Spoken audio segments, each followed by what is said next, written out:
from that, we started getting radio interviews, TV interviews, newspaper, magazine, and it just kind of escalated because there was no one else really at the coalface that had it was the advocate and the voice for FIFO. So I guess I just by default came that, and with every media interview we'd get, more people coming to us and companies taking notice and government and, MPs. It was amazing. Welcome to the Beers with a Miner podcast. My name is Mad Mumsy. For years now, I've been asked the same questions. How does a little thing like you drive those big trucks? You must be rich. How do I get a job doing that? Not everyone is cut out to be a miner, but why not? What is it really like, and what does it take to thrive and survive in this industry? This is a happy hour episode where I sit down for a relaxed chat, usually over a few beers, with someone from the mining lifestyle family. Now let's dig in. Get it? Dig? Mining? Crack me up. Welcome to episode 14. Today I chat with Nicole Ashby, founder and former director of FIFO Families. Welcome to the show, Nicole. Thanks, Mad Mumsy. Thanks for having me. No worries. It's really awesome to get to meet you finally after a few email sessions here and there. Yeah, likewise. As this podcast is called the Beers with a Miner podcast, I like to start these happy hour episodes with my guests sharing their favourite beverage and also their favourite time to enjoy it. It could be a beer, a wine, spirit, or perhaps even a cup of tea. What's yours, Nicole? I am having a cup of tea right now, but Mad Mumsy, my favourite drop at the moment is from a beautiful winery in the southwest of WA called Windance, and they do the best rosé that I've ever tasted, and I love it. So that's my little special go-to. Oh, rosé, lovely. Yeah, it's a really nice balance. A little bit of fizz, a little bit of sweet. It's beautiful. Oh, lovely. And where do you like to be when you have that? Oh, normally just at home with my family, actually. Yeah, and I do like my beers as well. Absolutely. What sort of beer do you drink? 50 Lashes. Pale ale. 50 lashes. Oh, I haven't heard of that one. Yeah, it's good. Oh, well, as this is a little earlier than most of my interviews have been so far, I'm actually having a water because I've had about 3 coffees and that's enough. I'll be running off the walls. So I'll have a beer after our interview to celebrate because you're over in WA, so we have a 2-hour time difference. So it's a bit early for me to have a beer. That's why I'm having my cup of tea as well. Yeah, me too. Okay, so I've done a little intro to our listeners. Would you like to tell us a little bit about yourself, Nicole? Perhaps your family, how, I just said that you're in WA, but... Yeah, sure, Mad Mumsy. So originally I'm from Victoria, but I've been living in Perth for about 20 years now. I have a background in social welfare, social work and management and secondary school teaching. And in 2010, I decided to set up my own business. And that really came about, my husband, Joe, started working offshore in 2008 on the oil rigs on a 4-week on, 4-week off roster. And we got into that basically due to financial stress because we started our family in 2005. And, it was really tough on one income. So he got into the oil rig and offshore work, and it was a lifestyle that I, like many people doing FIFO, there was no induction, there was no this is what it's like, to the point where my poor husband he didn't even get told what to take onto the chopper for the ride out to the rig for his first 3-week stint, and he got there and the guys laughed at him and said that his bag was too heavy. But there was no information as, this is what you need to take or you should take or you shouldn't take. So he took a lot thinking I'm going for 3 weeks. But it was through that and the challenges of the FIFO life that I really decided to set up FIFO Families, and I ran that for 5 years. For 5 years? Wow. Isn't that amazing? They didn't even tell him how much weight he could have. Yeah, nothing. That's how much was he allowed out of interest? That's a good question. I'm not sure, but it's not a lot. It's not a lot. So, after that, then he would just take out, toiletries, a little bit of food and socks and jocks. Pretty much that's about it. Maybe one or two changes of clothes. But yeah, it was, Wow. yeah, I'm not sure of the actual allowance, but it wasn't much. Yeah, I know my sister who's been on our show, the Hard Hat Mentor, the first time that I don't know if it's the first time, but on a little plane, she said, "What do you mean my toiletries weigh more than that?" It was 7 kilos or something. Yeah. Yeah, she's like, how could I only take that much? And then I think she started taking a little bit because she had a permanent room. Each time she went on the flight, she took a bit more. But then when it's time to leave, you only get one flight. Yeah. And you've got 10 trips worth of stuff. You got 20 kilos to bring back. Oh, dear. The challenges. Yeah. Did you set up FIFO families straight away, or you just started talking to other people and found out that no one was being told these sorts of things of what to prepare for, what you should know? Yeah, pretty much I started my business the wrong way around. So instead of going out to research, I work quite closely with my mentor, Paul Council, here in Perth. And so we started living the FIFO lifestyle in 2008. And in 2010, I started working with my mentor. No, actually, that was 2009. And then I thought, right, I want to set up a business. I didn't really want to go back to teaching. I wanted to work for myself. So we'd meet in these cafes in Leederville in Perth. And I said to him, because at the time, we've got 3 kids now who are aged 6, 9 and nearly 11. And in 2010, my daughter was 6 months old and my boys were 2.5 and 4.5. Oh, wow. Yeah, and then my husband was doing 4 weeks on, 4 weeks off. And I said to my mentor, Paul, I said, how can I do anything? How can I set up a business when I've got 3 kids at home, 4 and under, for 24/7 for 28 days with limited support? Like, how can I do anything, let alone set a business? Yeah. And he said this one line that totally rocked my world, shook me to the core, like a thunderbolt of lightning, and he just said to me, if this is a problem for you, it's going to be a problem for other people. And from that moment, my brain exploded and I thought, oh man, there's nothing out there. There's no community for FIFO. There's nobody helping support. There's nobody that's bringing people together. There's no one that's showing them tips and tools of the trade. We got into it with nothing and I just fumbled my way through it. And, I quite openly say of the 7 years that my husband was doing FIFO, was it 5 years? I nearly had 2 nervous breakdowns just because of the stress I was putting myself under. So I thought, gosh, I've got to change this. I can change this. I can do something about it. And straight off the bat, I knew that I had to connect people physically. So I had to, and it was across Australia immediately. So I thought, right, I've got to get people connected locally, say in like a 5K radius, because when shit happens, when you're in the FIFO lifestyle, it's always when your partner's away. It's not when they're home.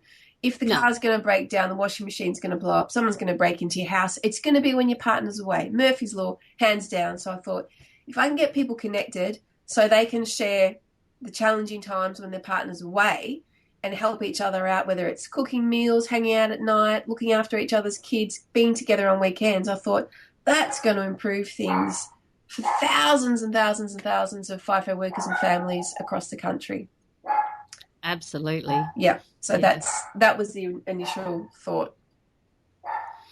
And is that your little dog in the background? It's actually 2 dogs that we're dog sitting at the moment. Oh, cool. Sorry. Oh, that's all right. I should be able to get it out. I was just going to ask what your dog's name is, but they're not yours. Yeah, well, that's Coco and Elby. I'll just shut my door a bit. That's okay. They're normally pretty quiet. Someone must have walked past the front. I babysit my daughter's little mini Foxy, and she's home today. And I said, right, so where are you 2 going while I do this interview? they're off to the beach. Nice. Yeah. Okay. So you said that you went about it backwards, but you also did discover that there was a pain, and that's one of the first things they say when creating a business is find a pain that needs fixing, and if you know how to fix it, share that. Yeah. So you came across that, which is good. So how did you then start to Did you ask other people No. as well, other than just your mentor? No, I didn't do any research. All right. I just thought, if I'm struggling with this, because, I've got a minor in psychology and a background in social work. So I thought, right, with the particular set of skills that I've got, and I know about mental health, and I know when I'm getting wobbly, and I'd get very wobbly on week 3. And it took me about 4 years to realise that week 3, home alone with the kids, would always trip me up. But besides that, I thought, well, hang on. So if I'm getting wobbly on a 4-week on, 4-week off roster, what about people on a 4-week on, 1-week off roster? How the hell are they coping? If I'm struggling and my husband's home for 4 weeks, what the? Yeah. So I just thought, gosh, there's people that are doing it tougher than we are. And I thought, and they're not going to have the skills and experience that I've got. So what the hell are they doing? Are they getting assistance? Are they just going under? So I just thought, I can actually do something about it. So it was more about the belief that I could create change and do something positive. So I just jumped into it. So we drew down the mortgage. We set up the original website, got some, basic branding done, and just, started. I think the website launched in October 2010, and I remember being really excited in December 2010 because we had 100 people registered on the website. I was like, oh my God, people are finding us. Yeah, that's fantastic.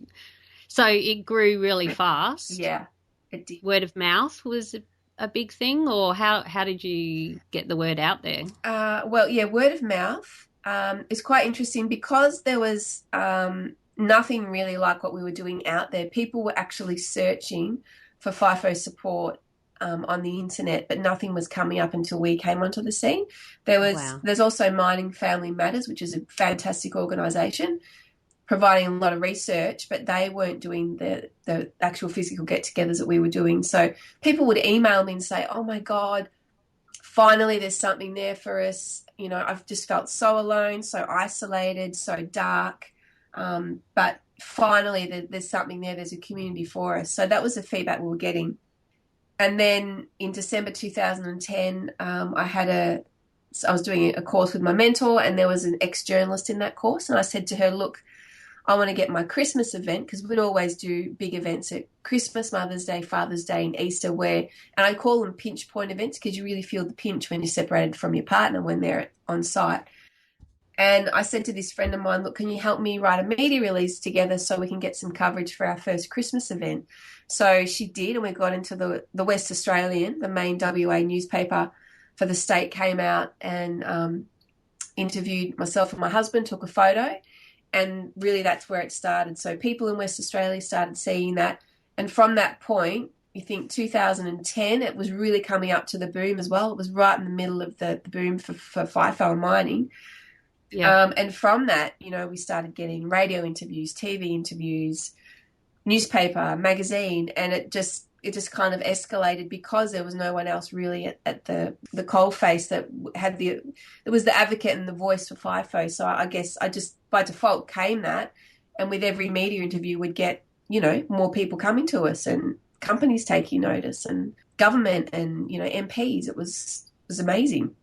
Yeah, it certainly has been fantastic to watch that journey unfold. I know that especially when the government inquiry into suicide and mental health over in WA, that wasn't federal, was it? That was in WA? Yeah, there was a federal FIFO inquiry in 2000 and before the change of government, maybe it was 2012.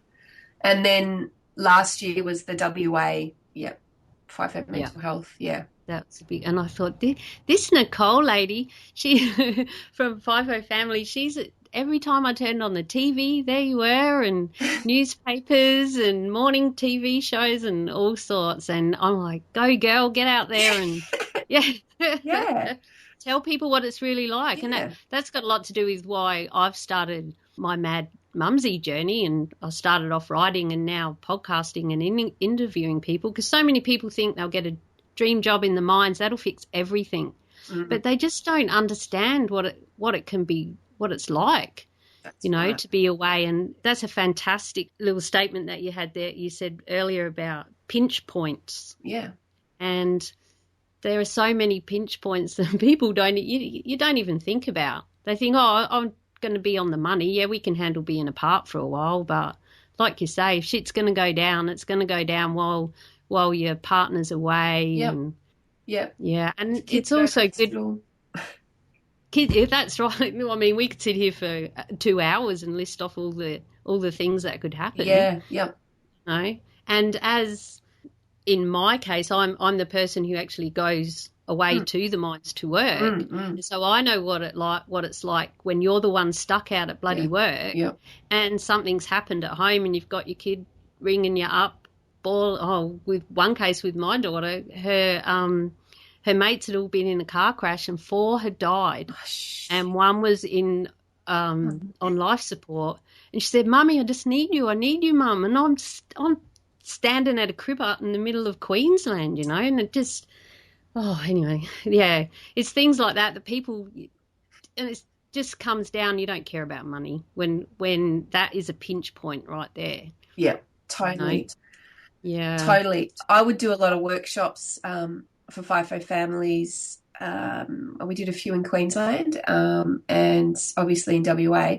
And there's this one experience that really made me understand that to the core. And I had to go out to Kalgoorlie, which is, inland from Perth, for a mining company we were working with, the first company we were working with, Ausdrill. And I went out for a managers meeting. They had a big managers meeting, so they flew me out and back for the day. And I had an au pair, so I had a nanny staying at home with us so I could run FIFO families.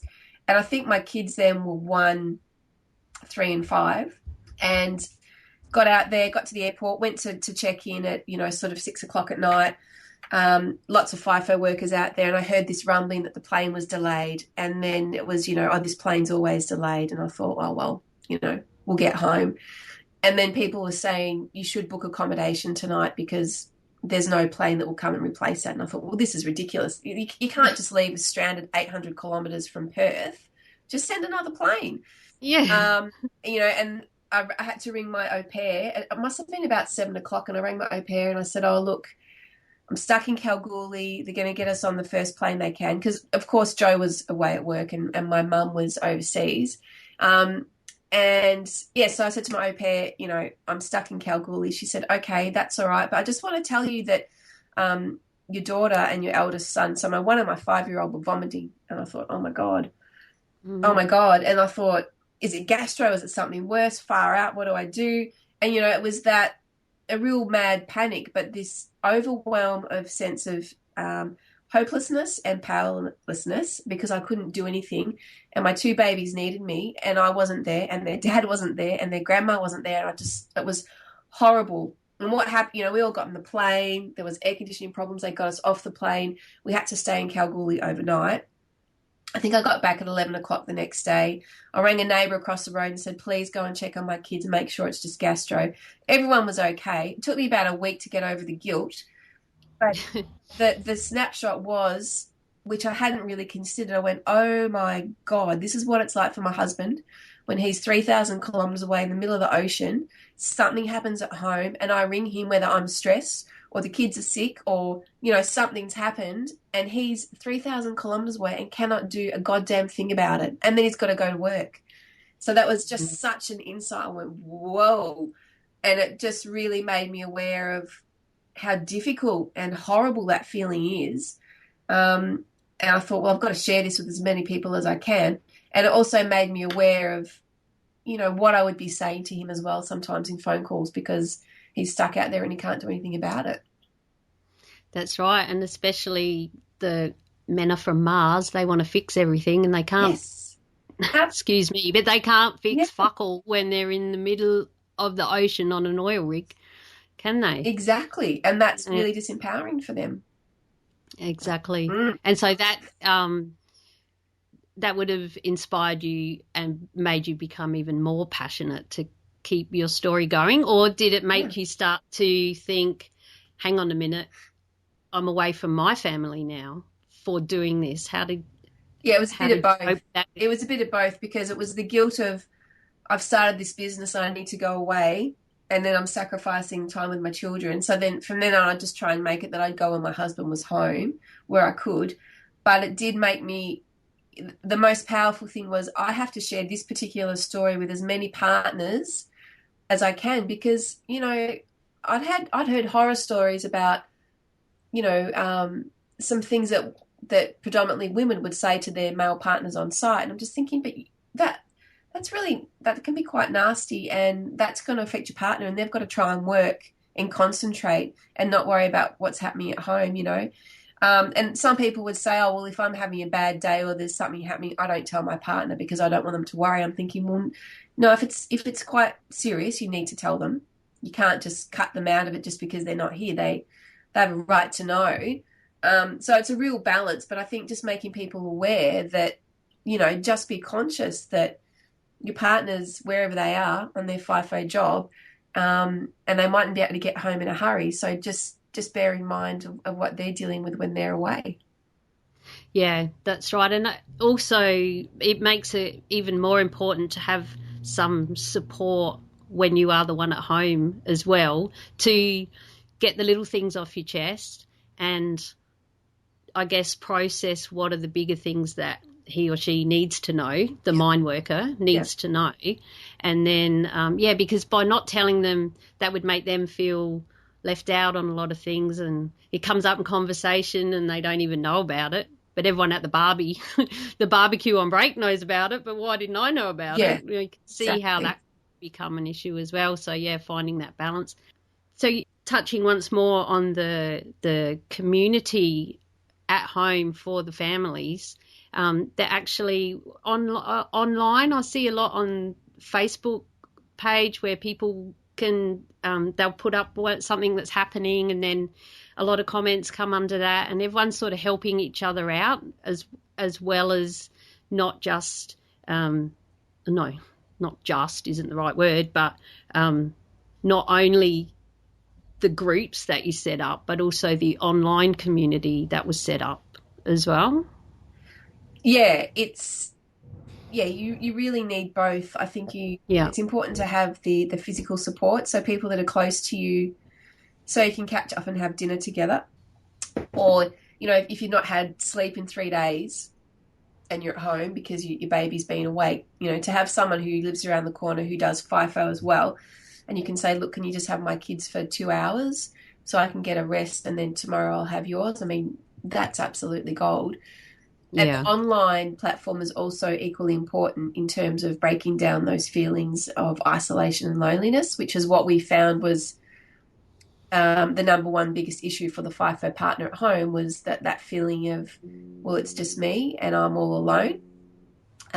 So that was quite important to have both of those. And then as Facebook gets bigger and social media gets bigger, that online forum, I guess, just gets bigger and bigger. But the danger with that is that you can go too much onto the online and then totally disconnect physically socially, you know, and that's really dangerous as well. And then also what we found was that there was lots of FIFO groups out there, and people would email me and go, oh, Nicole, you need to get on this Facebook page because, you know, there's this one group, a woman set up the page. She was a FIFO wife, and she set up this page for other FIFO wives, but you know, this one woman commented and said, I've just dropped my husband at the airport.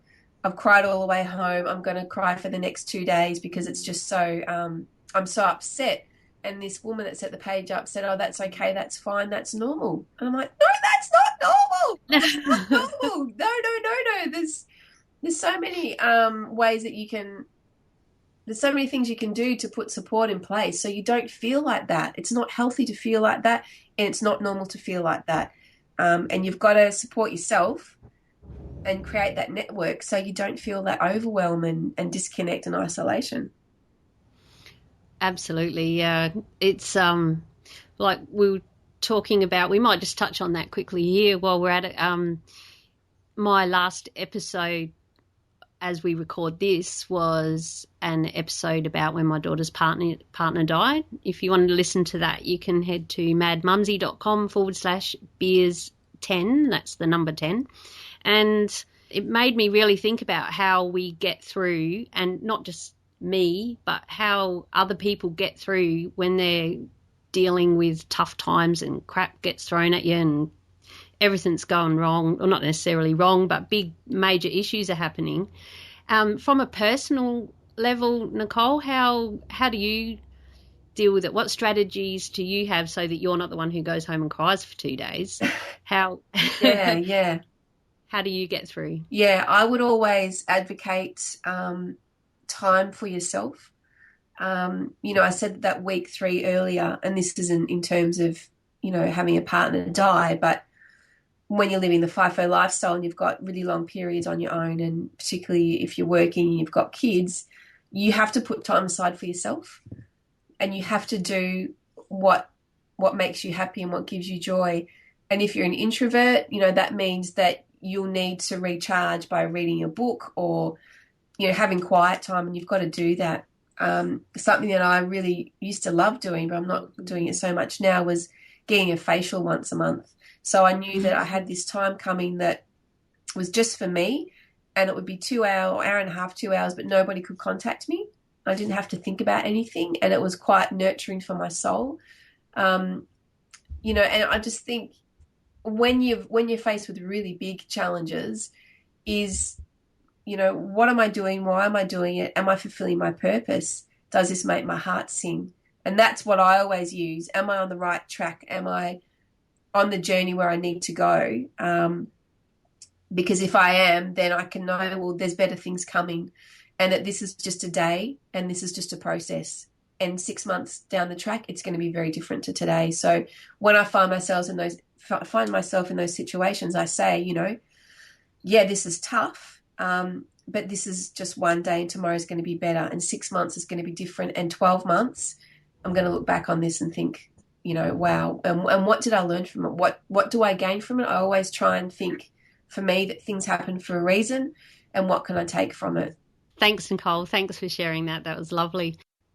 I know that we're on a bit of a time schedule here, so we might just move on. I'd like to touch base with you on the government inquiry. Yeah. And how do you think anything has changed in the mental health inquiry from the findings to what has changed today? Yeah. Look, I think the inquiry was very impactful for the industry. It gave opportunity for workers and families to express their concern. I was saying to somebody yesterday, actually, that I'll have to put you in contact with, that one of my first site visits was in 2011, and it was for a contractor. And we went to the owner-operator site, and I was chatting to one of the site supervisors, and he said to me, "We've had suicides on every site." Mm. And that was when I first heard of it, and it really kind of resonated with me. And as I went on, I just learned more and more and more, and I would talk to people, and they would tell me that they knew someone that had suicided or someone on their crew. And, my husband wasn't at work one Christmas, but one of the guys, made a noose and jumped off the side of the rig. And just at the time when the biggest guy in the rig was actually walking past, and they managed to save him, thank God.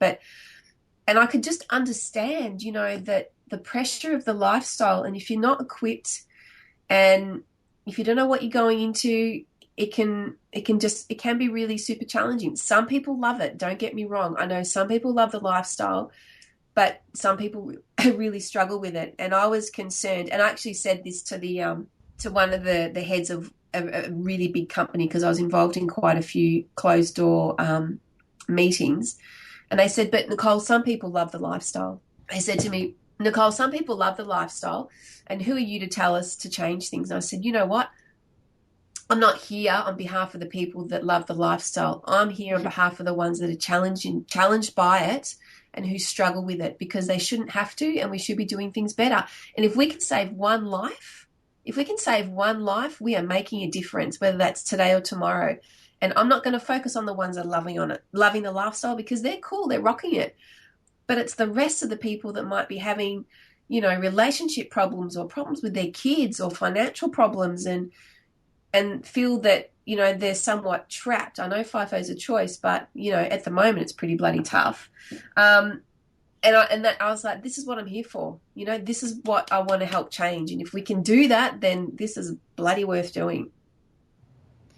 Yeah, that's right. And someone's got to get out there and start talking about it. And so much has changed just from people talking about it, and there's a lot more groups and communities and things being set up all across the country. Every time you turn around, there's another one, which is fantastic.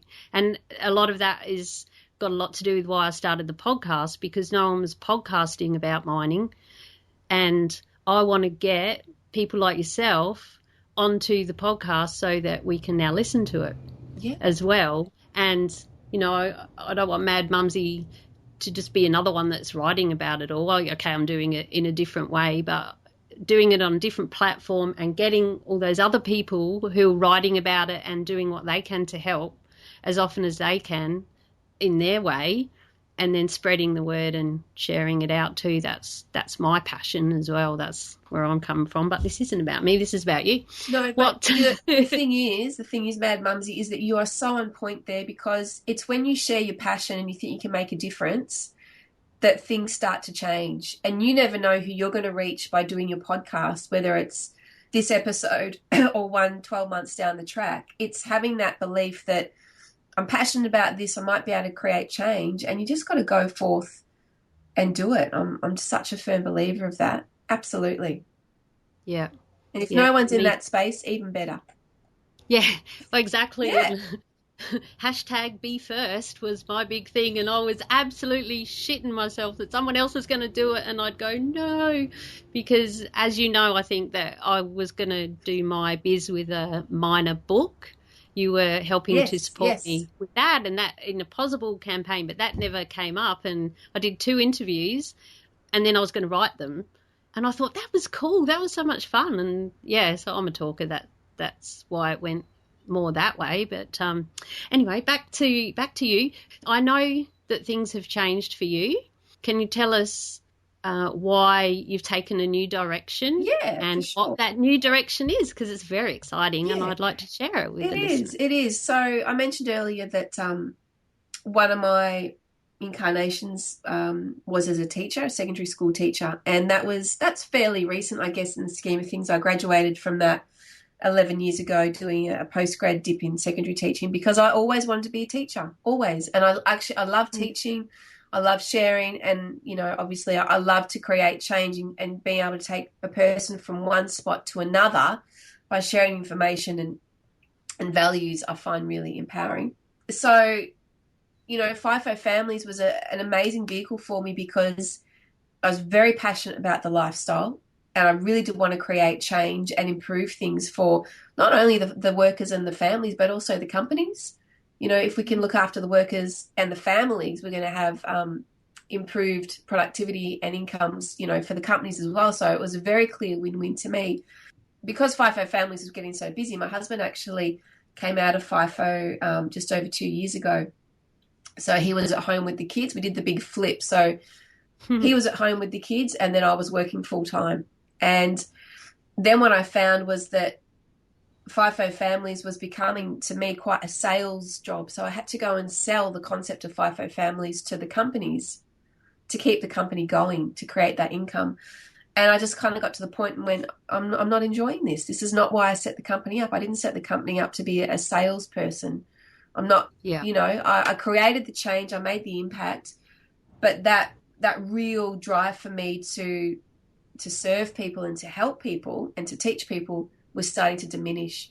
So, you know, I thought, well, what else can I do? Because I just felt, you know, it was time for me to move on. I'd done what I'd set out to achieve, and I'd achieved it, and I was so proud of what we did. And I just thought, well, it's time to hand the reins to someone else and to set out about doing what I'm really passionate about, which is educating people. So I'm doing a couple of things. I'm working one-on-one with people, and I'm mentoring them. So I'm not coaching. I'm not a coach. But if you want to set up a business, if you want to create change, if you're an advocate, or, you know, you want to start something, you're not sure where to start, that's what I help people do, is because I think very big picture, so I can get them to that end goal, and we can reverse engineer going backwards what they need to do and what they need to put in place to succeed and get their goals happening. And because, as you mentioned, with FIFO Families, I've done hundreds and hundreds, over 400 media interviews, you know, across the country and internationally, I thought, that's a really powerful niche that all business owners should be tapping into, because if you know how the media works and you know what to say and how to write a media release, and when you should be writing a media release and reaching out to the media, it can totally transform your business. Absolutely, totally transform your business and what you're doing. And you can become a market leader, you can become someone with credibility and authority, and your business can be the go-to business like FIFO Families was. So I'm helping people, business owners do that, get into the media for free through my little business called High Profit Media. And then my mentoring is called Breakthrough Mentoring. So that's what I'm up to now. Oh, that sounds really exciting times, really exciting, and I can hear the passion in your voice. Yeah. Now, and that's what you want, is obviously to be following your passion and to share the lessons that you've learned. I can't wait to sit down and have another chat with you. All of that. So many lessons. Oh dear. And learning the hard way is the most effective way of learning, Mad Mumsy, hands down. Of course, I'll have all the links to those businesses for you in the show notes, which can be found at madmumsy.com/beers14. That's the number 14. I'd also like to ask Nicole, what is the best way that people can get in touch with you? Where do you hang out? Where's the best way for? So there's a few ones. Twitter is Nicole Ashby, capital N, capital A _1, Nicole Ashby _1. Email Nicole at profitmedia.com. And Facebook is Nikki Ashby, so Nicci Ashby, or High Profit Media on Facebook. That's the best. And can I just, anybody that wants to have, if anyone is listening and they're thinking, gosh, I'd really like to have a chat with Nicole, or I've got this idea, it could be a business, I'd just like to offer a free 15-minute consult with anyone who wants to have a chat with me as well. Oh, that's lovely. And just tell them that Mad Mumsy sent you. Absolutely. Yeah, make sure you do that. Absolutely. Yeah. Make sure you tell me that Mad Mumsy sent you, for sure. Nicole will look after you. She'll look after my peeps. Absolutely. Oh, you bet. Okay, yeah. Well, and again, all of those social media channels and everything, just head over to the show notes and the links will be there. Makes it nice and easy. Beautiful. Okay. Well, I guess that it's time to say goodbye now. I know we could chat all day, and I have been known to do that. So thanks very much, Nicole, for sitting down in this happy hour episode, even though I had a water and you had a cup of tea. I'm going to celebrate now and have a beer because it's well past beer o'clock over here in Queensland. Beautiful. And, thank you, Nicole. Thank you so much, Mad Mumsy, for the opportunity. And I really believe in what you're doing. And, the power of talking and connecting can never be undermined. So congrats to you, and keep going. Keep doing it. Awesome. Thank you. Thanks a lot. And again, remember the show links can be found at madmumsy.com/beers14. That's Mad Mumsy with a Z or a Z, depending where you're from, and the number 14. I would love you to please leave a rating and review on iTunes so more people can hear about the Beers with a Minor podcast. If you head to madmumsy.com/iTunes, you'll find the subscribe link. And please share with your mates. Thanks so much for listening. Until next week, stay safe, be real, be special, and have fun, for we only live once. Cheers.